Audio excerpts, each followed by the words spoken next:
Fellow Africans, esteemed leaders, and citizens of our great continent, we gather today in a moment of profound reflection, bound by a shared vision for justice, accountability, and the advancement of our people. The events unfolding in Kenya, a nation long regarded as a beacon of stability and progress in East Africa, have stirred the conscience of many across our continent. They compel us to address a matter of grave concern, one that resonates beyond borders and speaks to the very heart of our collective values as Africans. Today, I stand before you to call upon the African Union to launch an immediate and thorough investigation into the actions of President William Ruto and his administration in response to the protests that have swept across Kenya. Protests that reflect the legitimate grievances of a people yearning for fairness, opportunity, and dignity. Let me begin by acknowledging the resilience and spirit of the Kenyan people. For decades, Kenya has stood as a symbol of democratic aspiration, a nation that has navigated the complexities of its diverse ethnic tapestry and emerged as a hub of economic and cultural dynamism. Yet today we see a nation in turmoil. Its streets filled with the voices of the youth, the disenfranchised, and the disillusioned, all demanding change. These protests, which began in June 2024 as a response to proposed tax hikes, have evolved into a broader movement against systemic issues, corruption, economic stagnation, and police brutality. The cries of RT must go and want echo not only in Nairobi but in the hearts of those who believe in the promise of a just Africa. The scale of these protests is unprecedented. Over the past year, more than 100 lives have been lost, countless others injured, and hundreds arrested, often arbitrarily. The Kenya National Commission on Human Rights has documented these tragedies, reporting 31 deaths in a single day of protests on July 7, 2025 alone. Among the fallen was a 12-year-old girl in Kiamu struck by a stray bullet while in the safety of her home.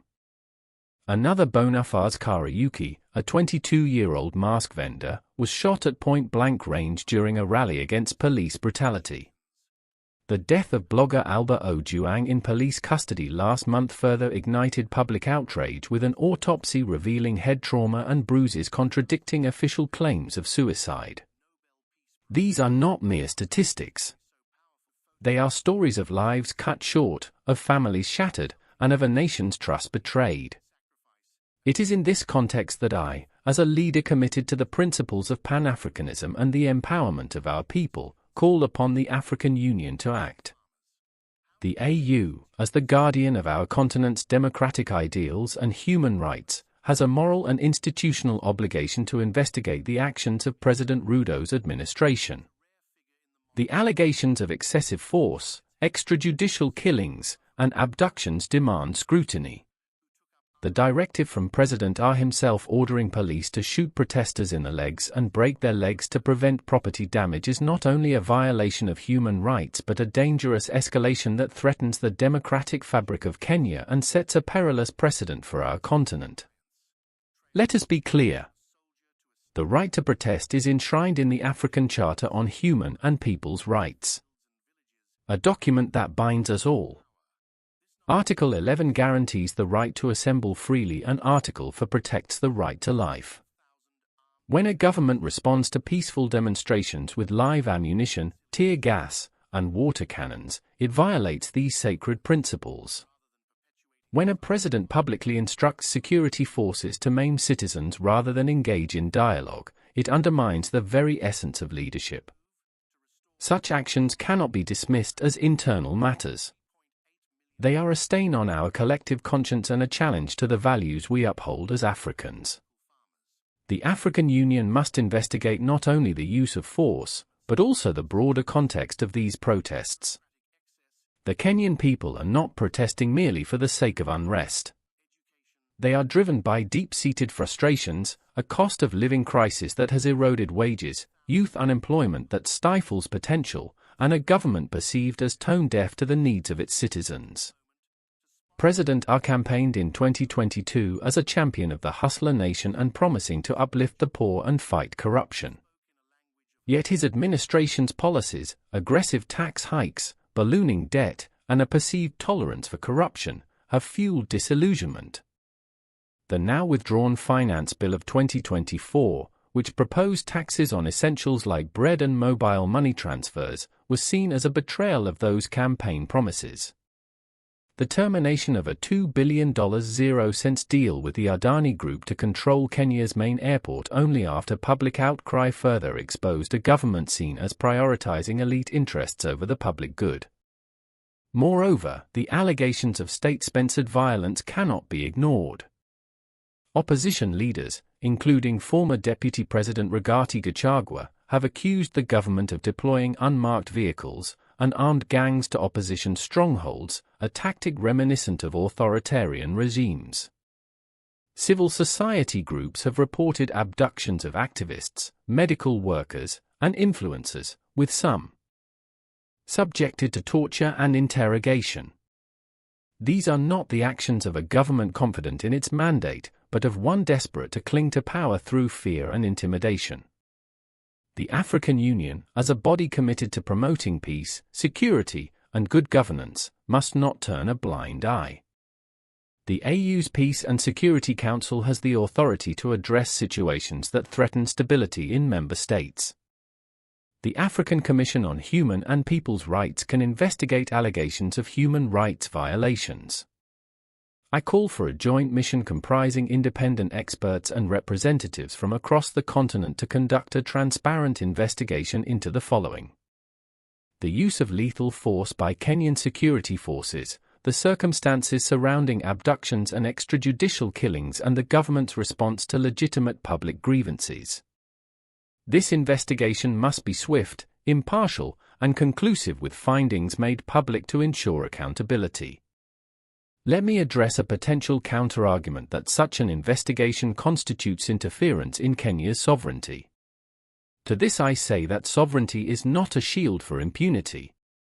The African Union was founded on the principle of collective responsibility, where the welfare of one nation's people is the concern of all.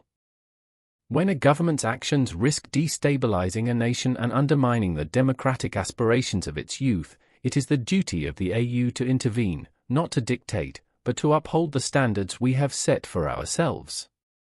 Kenya's stability is critical not only for its 57 million citizens, but for the entire East African region, a hub of economic and diplomatic influence. I also call upon the AU to engage in proactive dialogue with the Kenyan government, opposition leaders, and civil society. The protests in Kenya are leaderless, youth-driven, and fueled by social media, reflecting a new era of activism that bypasses traditional political structures. This generation, born after the restoration of multi-party democracy in 1992, is educated, connected, and uncompromising. They demand systemic change, not temporary concessions.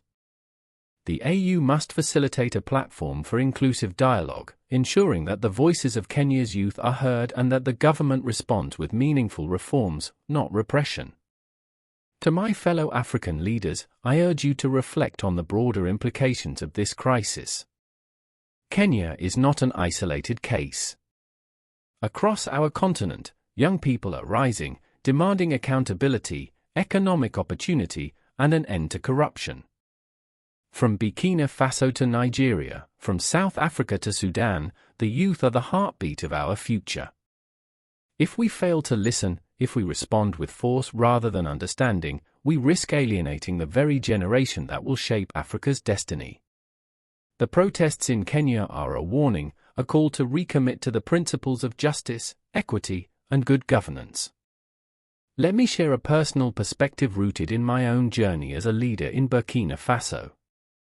We have faced our own challenges: security threats, economic hardship, and the weight of historical injustices. But I have learned that leadership is not about silencing dissent. It is about engaging with it. When our people took to the streets, we responded with dialogue, with policies aimed at empowering women and youth, and with a commitment to transparency. The contrast with Kenya's current trajectory is stark. While we in Burkina Faso strive to rebuild trust through inclusion, Kenya's government has chosen a path of confrontation, alienating its people and risking further instability. I do not stand here to cast judgment, but to appeal to our shared humanity. President R, I address you directly. Your people are not your enemies. They are the soul of Kenya, the dreamers and builders of its future. Listen to them. Engage with them. Abandon the rhetoric of violence and embrace the path of reconciliation. The world is watching, and history will judge us not by the power we wield but by the legacy we leave. To the Kenyan people, I say this. Your courage inspires us all.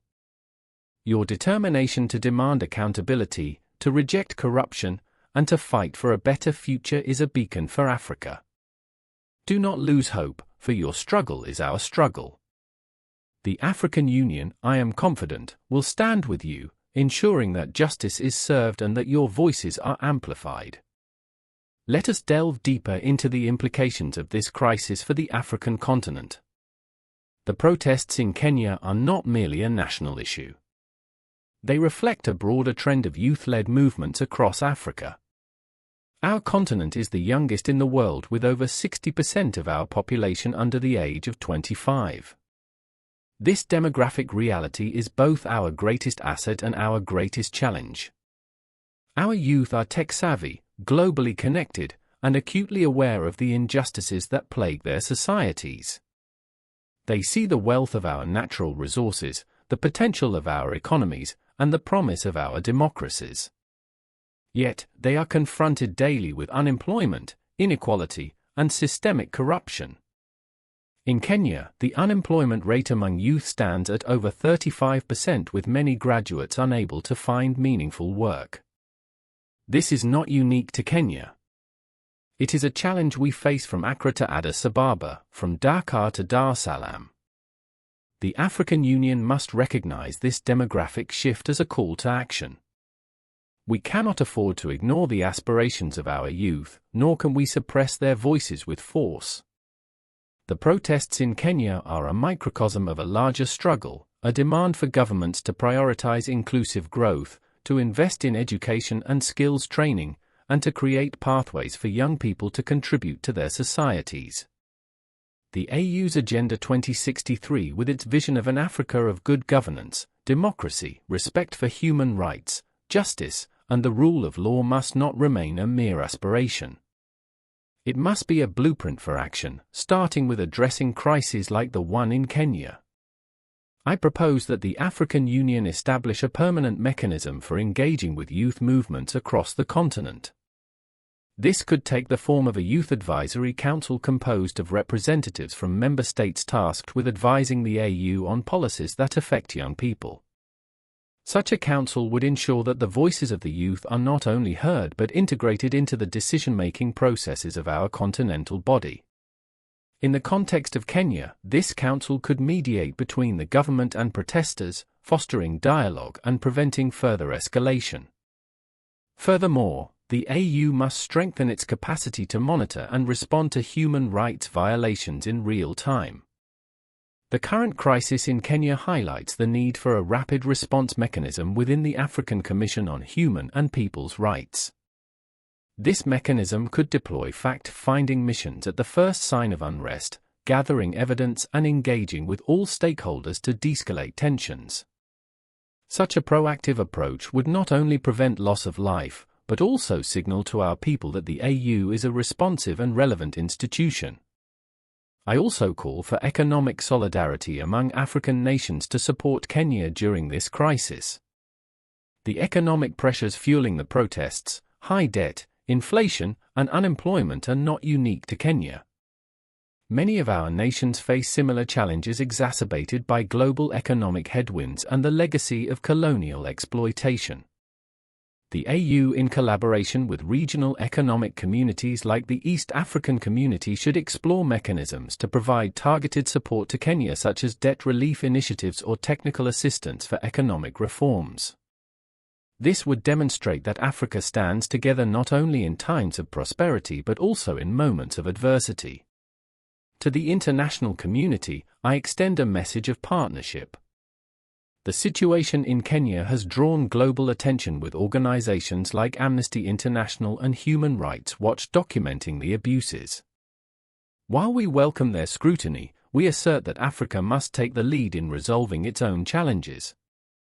The African Union, with its deep understanding of our cultural and historical context, is best positioned to mediate this crisis. We invite our international partners to support the AU's efforts, whether through technical expertise, funding for investigations, or amplifying the voices of Kenya's youth on the global stage. In closing, I reiterate my call for the African Union to launch an immediate investigation into the actions of President William Ruto's administration. Let this investigation be a step toward healing, accountability, and the restoration of trust in Kenya. Let it serve as a reminder that no leader is above the people, and no government can thrive without the consent of the governed. Let it inspire us to build an Africa where the rights of every citizen are protected, where dissent is met with dialogue, and where the dreams of our youth are nurtured, not crushed. The time for action is now. Let us act with courage, unity, and purpose. Beyond investigation, the AU must facilitate inclusive dialogue between the Kenyan government, opposition, and civil society, particularly the youth leading these leaderless social media-driven protests. This generation, born after Kenya's 1992 democratic restoration, is educated, connected, and uncompromising in its demand for systemic change. The AU should establish a platform to amplify their voices and push for reforms, not repression. A proposed Youth Advisory Council within the AU could ensure that young people's perspectives shape our policies, preventing future crises. My own experience in Burkina Faso informs this call. Facing security threats and economic challenges, we chose dialogue over confrontation, implementing policies to empower women and youth. This contrasts with Kenya's current path, where state violence has alienated citizens and risked further instability. I urge President R to listen to his people, abandon violent rhetoric, and embrace reconciliation. Leadership is not about silencing dissent, but engaging with it to build a stronger nation. The Kenyan crisis has broader implications for Africa. From Burkina Faso to Nigeria, youth are rising against corruption and inequality. The AU's Agenda 2063 envisions an Africa of good governance and justice. But this vision requires action. A permanent mechanism to monitor human rights violations in real time, coupled with economic solidarity like debt relief or technical support for Kenya, could address the root causes of unrest. The AU must also strengthen ties with regional bodies like the East African Community to foster stability. To the international community, I extend a call for partnership.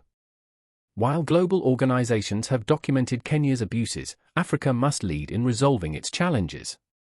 The AU's cultural and historical insight positions it uniquely to mediate. International partners can support through expertise, funding, or amplifying Kenyan voices globally, but the AU must take the helm. To the Kenyan people, your courage is a beacon for Africa.